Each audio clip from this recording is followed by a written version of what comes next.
Everyone, welcome back to brain education. आज हम करेंगे क्लास 6 साइंस का चैप्टर नंबर 12 का पार्ट नंबर 2। लेकिन उससे पहले अगर आपने अभी तक ब्रेन एजुकेशन को सब्सक्राइब नहीं किया तो जल्दी से ब्रेन एजुकेशन को सब्सक्राइब कर लें और बेल आइकन भी प्रेस कर लें ताकि आने वाली हर एक वीडियो के नोटिफिकेशन आपको मिल जाए। तो चलिए स्टार्ट करते हैं हमारा चैप्टर नंबर 12 का पार्ट नंबर 2। पार्ट नंबर 1 में हमने देखा था कि जो एक इलेक्ट्रिक सेल होता है उसके दो टर्मिनल्स होते हैं, एक पॉजिटिव टर्मिनल और एक नेगेटिव टर्मिनल। इसी के साथ में हमने कई सारी एक्टिविटीज़ की थी और दो क्वेश्चंस पढ़े थे। एक ये वाला क्वेश्चन पढ़ा था और एक ये वाला क्वेश्चन हमने पढ़ा था। उसी के साथ में हमने एक बल्ब का कुछ थोड़ा सा स्ट्रक्चर देखा था और हमने ये भी देखा था कि जो एक बल्ब में जो थिन वायर होते हैं वो बल्ब के फिलामेंट्स कहलाते हैं। चलिए अब हम स्टार्ट करते हैं हमारा part number 2। 12.3 an electric circuit. In activity 2, you connected one terminal of the electric cell to the other terminal through wires passing to and from the electric bulb. आपने एक्टिविटी 2 में इलेक्ट्रिक सेल के एक terminal को तार से bulb से होते हुए इलेक्ट्रिक सेल के दूसरे टर्मिनल से जोड़ा था। Note that in the arrangements shown in figure 12.5 A and F, the two terminals of the electric cell were connected to two terminals of the bulb. ध्यान दीजिए कि फिगर 12.5 ए और एफ की जो अरेंजमेंट्स हैं उनमें सेल के दो टर्मिनल बल्ब के दो टर्मिनलों से जोड़े गए थे। Such an arrangement is an example of an electric circuit। और इस तरीके की कुछ एग्जाम्पल्स जो होते हैं वो इलेक्ट्रिक सर्किट के इस तरीके की जो अरेंजमेंट्स होती हैं वो इलेक्ट्रिक सर्किट के एग्जाम्पल्स होते हैं। The electric circuit provides a complete path for electricity to pass between the two terminals of the electric cell।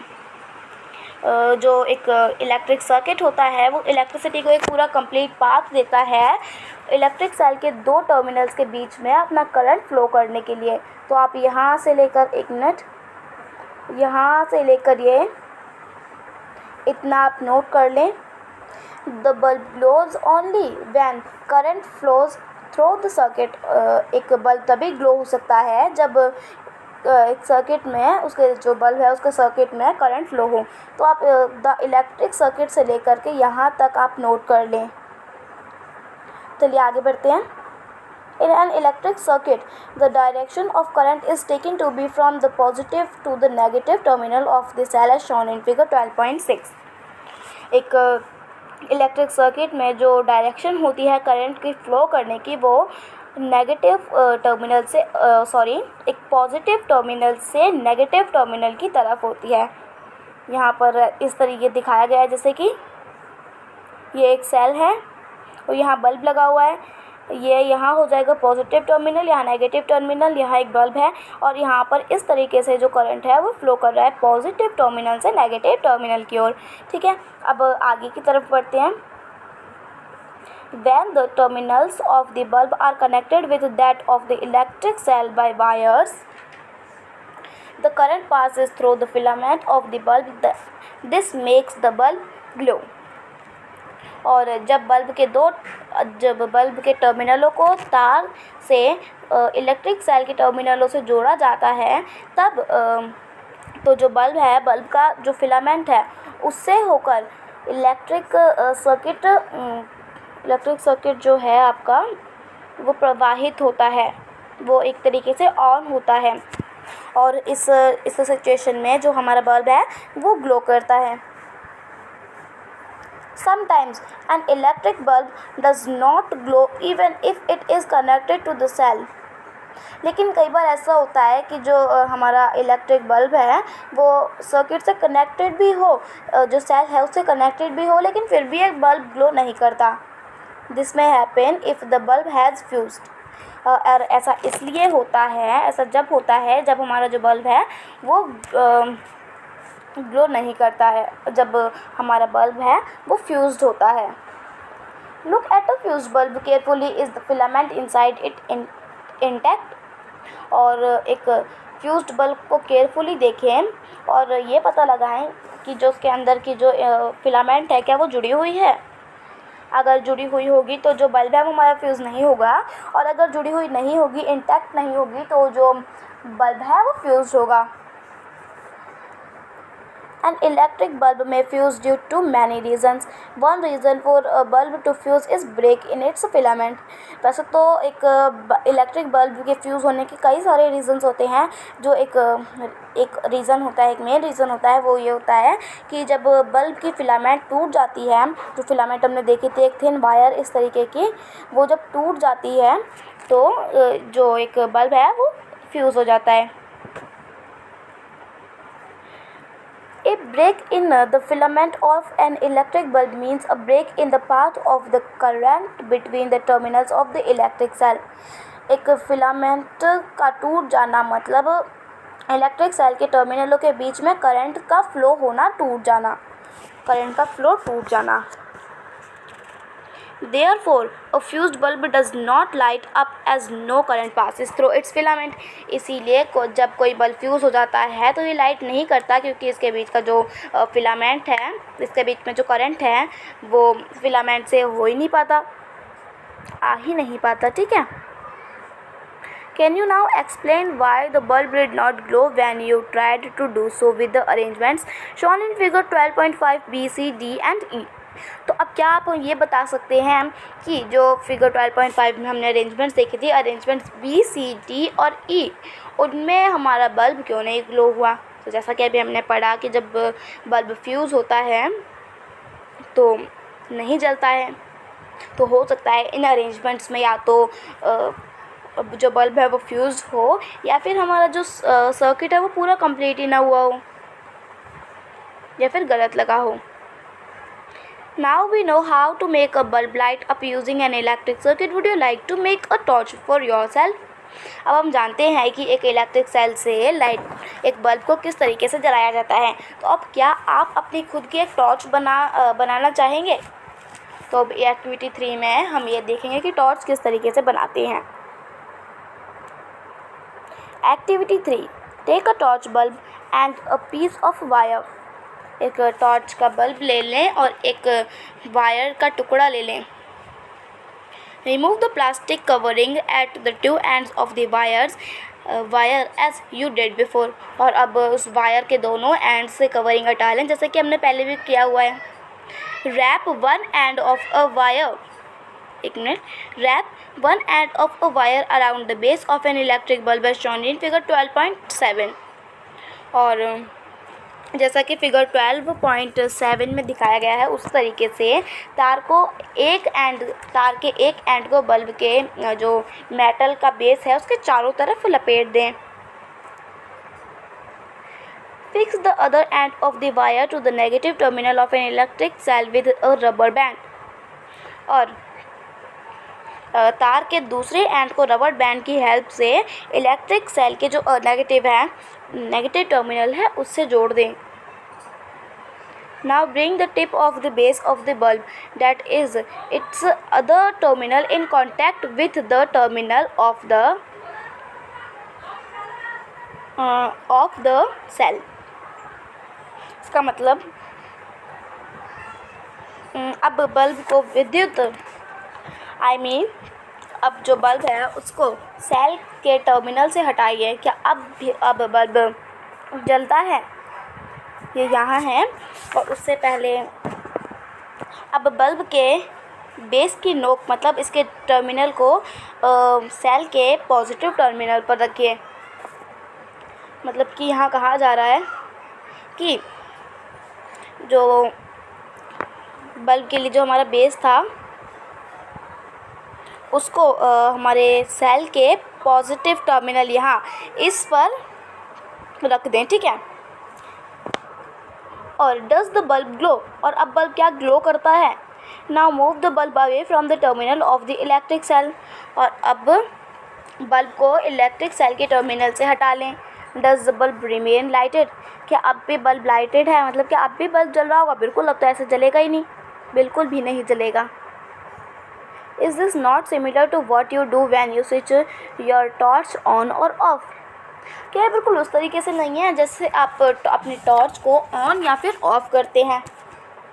बिल्कुल, ये तो उसी तरीके से है। ठीक है। अब हम बढ़ते हैं 12.4 इलेक्ट्रिक स्विच। इलेक्ट्रिक स्विच अब हम पढ़ेंगे। We had an arrangement for switching on or off our home-made torch by moving the base of the bulb away from the tip of the cell. घर में तैयार की गई हमारी टॉर्च को ऑन और ऑफ करने में बल्ब को सेल की जो बेस है उससे सेल की जो बेस है उससे दूर या फिर पास लाना पड़ता है। This was a simple switch but not very easy to use. ये एक सिंपल स्विच था बट इतना ईजी भी नहीं था यूज़ करने के लिए। We can make another simple and easier switch to use in our circuit. हम एक और स्विच बना सकते हैं जो कि बहुत ही ईजी होता है और सिंपल होता है यूज़ करने में, और हम इसे सर्किट में अपने यूज़ भी कर सकते हैं। तो चलिए अब हम एक नया सर्किट बनाते हैं, नया स्विच बनाते हैं। एक minute. Activity 4. You can make a switch using 2 drawing pins, a safety pins, 2 wires and a small sheet of thermocol or a wooden board. आप एक स्विच को बना सकते हैं 2 ड्राइंग पिन यूज़ करके, एक सेफ्टी पिन और 2 वायर्स और एक थर्मोकोल या फिर वुडन बोर्ड, जो वुडन बोर्ड होता है उसको यूज़ करके। चलिए अब हम अपना खुद का स्विच, एक और नया स्विच बना लेते हैं। Insert a drawing pin into the ring at one end of the safety pin and fix it on the thermocol sheet as shown in figure 12.8. जो सेफ्टी पिन है, सेफ्टी पिन की ring में एक drawing pin लगाकर इसे thermocol sheet पर इस तरीके से लगा दीजिए जैसे कि फिगर 12.8 में हमें दिखाया गया है। एक बार 12.8 देख लेते हैं। ये रहा। सबसे पहले हमें पहले लगानी पड़ेगी पिन। तो ये वाली जो सेफ्टी पिन है उसमें इसे लगा करके थर्मोकोल की शीट पर गाड़ दीजिए, लगा दीजिए। Make sure that the safety pin can be rotated freely. But ये ध्यान रखिए कि जो सेफ्टी पिन है वो इजीली रोटेट हो सके, इधर उधर घूम सके। Now fix the other drawing pin on the thermocol sheet in a way that the free end of the safety pin can touch it. और अब दूसरी ड्राइंग पिन को भी थर्मोकोल की शीट पर इस तरीके से लगाएं कि जो सेफ्टी पिन का फ्री एंड है, फ्री जो साइड है वो इसे टच कर सके। जैसे कि मान लीजिए यहाँ एक थर्मोकोल है, ठीक है, एक मिनट। यहाँ एक थर्मोकोल है, यहाँ आपने वो लगा दी ड्राइंग पिन और ये सेफ्टी पिन है, ठीक है। अब दूसरी एक पिन इस तरीके से लगाएं कि जब आप इस पिन को ये सेफ्टी पिन को रोटेट करें तो ये यहाँ टच कर सके। एक मिनट, कुछ इस तरीके से।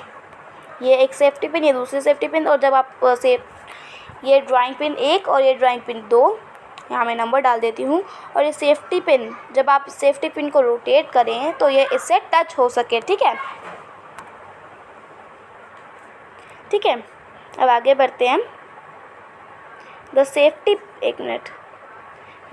Pin fixed in this way would be your switch in this activity. और सेफ्टी पिन का इस तरीके से फिक्स होना, इस तरीके से जो लगा हुआ है थर्मोकोल में, उस तरीके से फिक्स होना हमारी इस एक्टिविटी में हमारा स्विच है।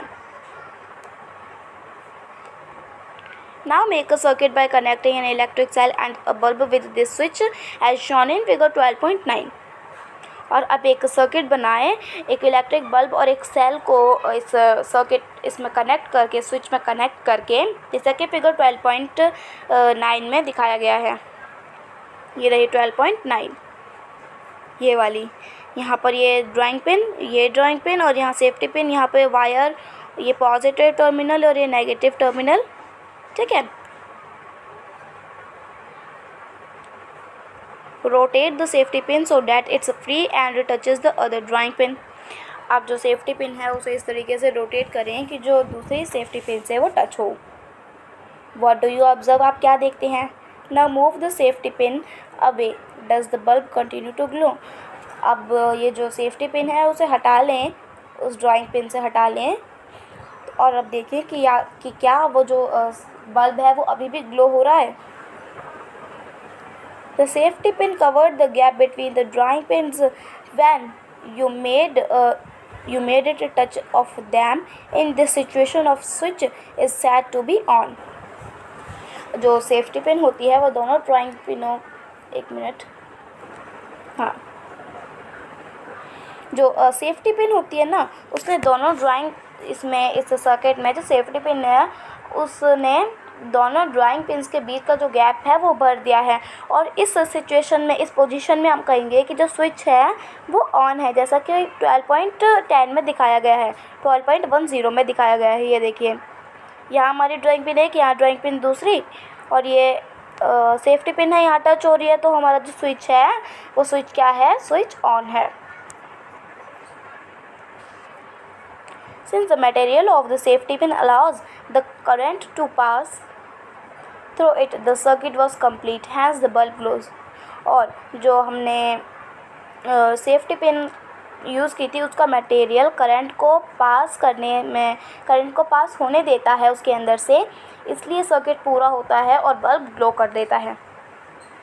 On the other hand, the bulb did not glow when the safety pin was not in touch with the other drawing pin. और यहीं हम उसके उल्टा देखें तो अगर जब सेफ्टी पिन ड्राइंग पिन के टच में नहीं होगी तो बल्ब ग्लो नहीं करेगा, क्योंकि उस टाइम हमारा ना जो सर्किट है वो कंप्लीट ही नहीं होगा। The circuit was not complete as there was a gap between the two drawing pins. और जब तक दो ड्राइंग पिन्स के बीच में गैप रहेगा सर्किट कंप्लीट नहीं होगा। In this position, the switch is said to be off as in figure 12.9. और इस पोजीशन में हम ये कहेंगे कि जो स्विच है वो ऑफ है। A switch is a simple device that either breaks the circuit or completes it. Switch एक ऐसा सिंपल डिवाइस है जो कि किसी सर्किट को कंप्लीट या फिर ब्रेक कर सकता है, तोड़ या फिर जोड़ सकता है। The switch is used in the lighting of electric bulbs and or other devices in our homes work on the same principle, although their designs are more complex. हम जो घरों में स्विच का यूज़ बल्ब को जलाने के लिए होता है और बाकी डिवाइसेस को चलाने के लिए होता है। घरों में यूज़ होने वाले जो स्विच हैं वो इसी प्रिंसिपल से काम करते हैं और उनके जो डिज़ाइन हैं, लेकिन उनके जो डिज़ाइन हैं वो अलग जटिल होते हैं, मतलब एकदम स्ट्रॉन्ग होते हैं, कॉम्प्लेक्स होते हैं। 12.5 अब हम पढ़ते हैं 12.5 इलेक्ट्रिक कंडक्टर्स एंड इंसुलेटर्स। मतलब अगर हम हिंदी में बोले तो विद्युत चालक और विद्युत रोधक। In all our activities we have used metal wires to make a circuit. हमने अपनी सभी एक्टिविटीज़ में एक मेटल का वायर यूज़ किया है सर्किट बनाने में। Suppose we use a cotton thread instead of a metal wire to make a circuit. सोचिए कि अगर हम इस मेटल वायर की जगह पर एक कॉटन की थ्रेड यूज़ करें हमारा सर्किट बनाने के लिए। Do you think that the bulb will glow up in such a circuit? आपको क्या लगता है इस सिचुएशन में जब हम कॉटन की थ्रेड यूज़ करेंगे तो इस सर्किट में बल्ब ग्लो करेगा? बिल्कुल भी नहीं करेगा। What material can be used in electric circuits so that the current can pass through them? Let us find out. यहाँ कहा गया है कि कौन सा मटेरियल हमें यूज़ करना चाहिए इलेक्ट्रिक सर्किट में जो कि जो करंट है वो पास हो सके। बस इसी के बेस पर ये जो है 12.5 है, इसमें हम जानेंगे कि कौन सी चीज़ें ऐसी होती हैं, कौन से मटेरियल्स ऐसे होते हैं जो करंट को पास होने देती हैं, लेकिन कुछ ऐसी मटेरियल्स होते हैं जो करंट को अपने अंदर से पास नहीं होने देते।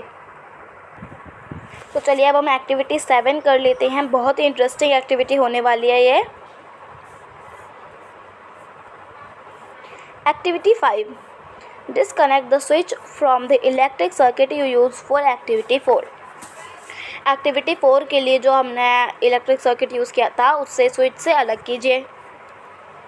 This would leave you with 2 free and off wires as shown in figure 12.12a. ऐसा करने से आपको 12.12a वाले में जिस तरीके से दिखाया गया है उसी के अनुसार दो एकदम फ्री तार मिल जाएंगे, फ्री तार के एंड मिल जाएंगे। Bring the free ends of the wires close to, let them touch each other. अब इन दोनों तारों के दोनों सिरों को एक दूसरे के पास लाएं ताकि ये दोनों एक दूसरे को टच करें. Does the bulb light up? क्या बल्ब लाइट अप होता है, बल्ब लाइट करता है? देखते हैं अभी आगे.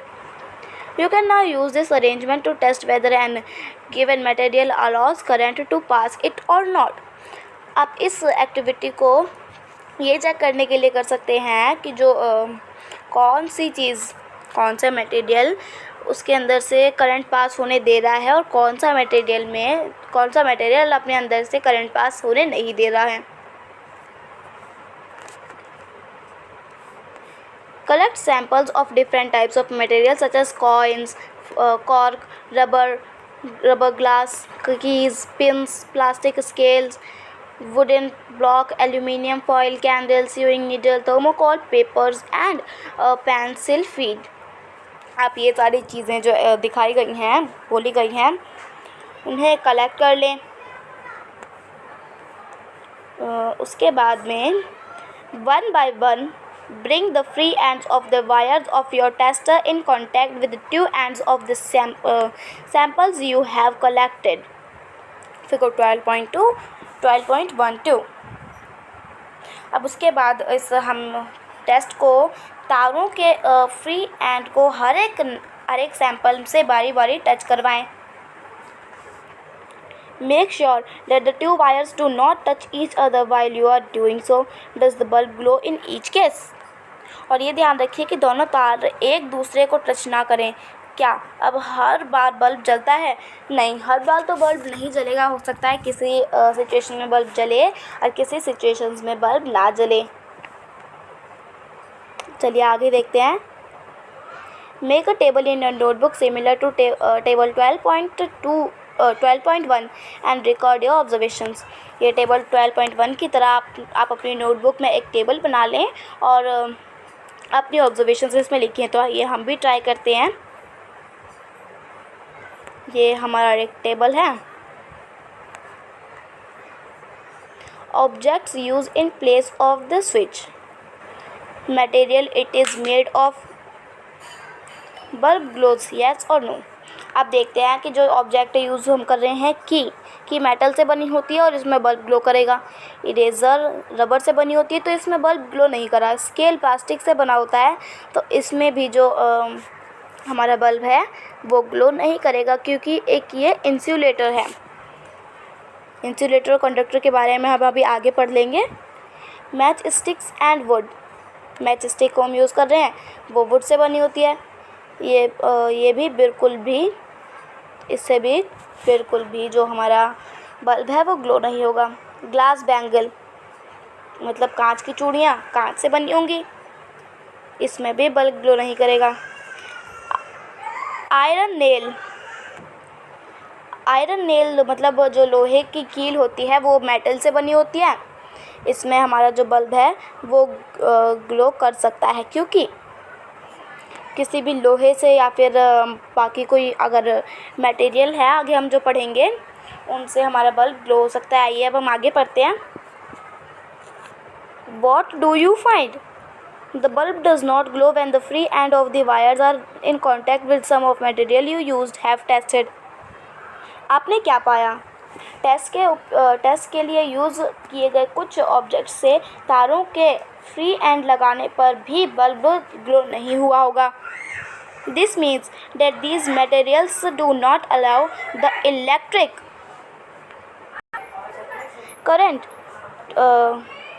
current to pass through them. इसका मतलब ये है कि जो चीज़ें आपने यूज़ की हैं वो इलेक्ट्रिक करंट को उनमें से पास नहीं होने देती हैं. On the other hand, some materials allow electric current to pass through them, which is indicated by glowing the bulb. और ये इसके उल्टा हम देखें तो कुछ मटेरियल्स ऐसे भी होंगे जो बल्ब को जो उनके अंदर से इलेक्ट्रिक करंट को पास होने देते हैं जैसा, और ये इंडिकेट करता है बल्ब ग्लो होने पर. Materials which allow electric current to pass through them are conductors of electricity. और वो मटेरियल्स जिनके अंदर से करंट इलेक्ट्रिक करंट फ्लो हो सकता है हो जाता है उन्हें हम इलेक्ट्रिसिटी के कंडक्टर्स कहते हैं। Insulators do not allow electric current to pass through them. और जो इंसुलेटर्स हैं वो इलेक्ट्रिक करंट को इनमें से पास होने नहीं देते हैं। ठीक है, तो आप यहाँ से लेकर के यहाँ तक नोट कर लें इंसुलेटर और कंडक्टर्स की definition. With the help of table 12.1 name of materials that are conductor of electricity and also whose are insulator. Table 12.1 में जो मटेरियल्स के नेम हैं उनमें से इलेक्ट्रिसिटी के कंडक्टर्स और इलेक्ट्रिसिटी के इंडक्टर्स लिखिए, इंसुलेटर्स लिखिए। तो आइए करते हैं, पहले कंडक्टर्स देखते हैं फिर इंसुलेटर देखेंगे। कंडक्टर्स जो कि इलेक्ट्रिक करंट को पास होने देते हैं। तो एक की चाबी मैं यहाँ लिख देती हूँ।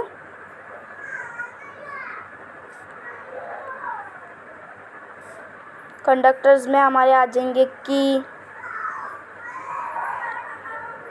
और लोहे की कील आ जाएगी और दो इंसुलेटर्स हमारे हो जाएंगे। एक minute,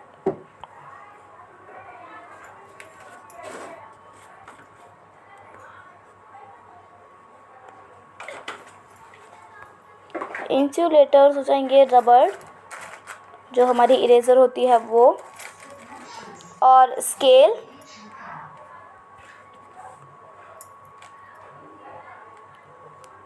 what do you conclude, आप अपना क्या निष्कर्ष निकालते हैं।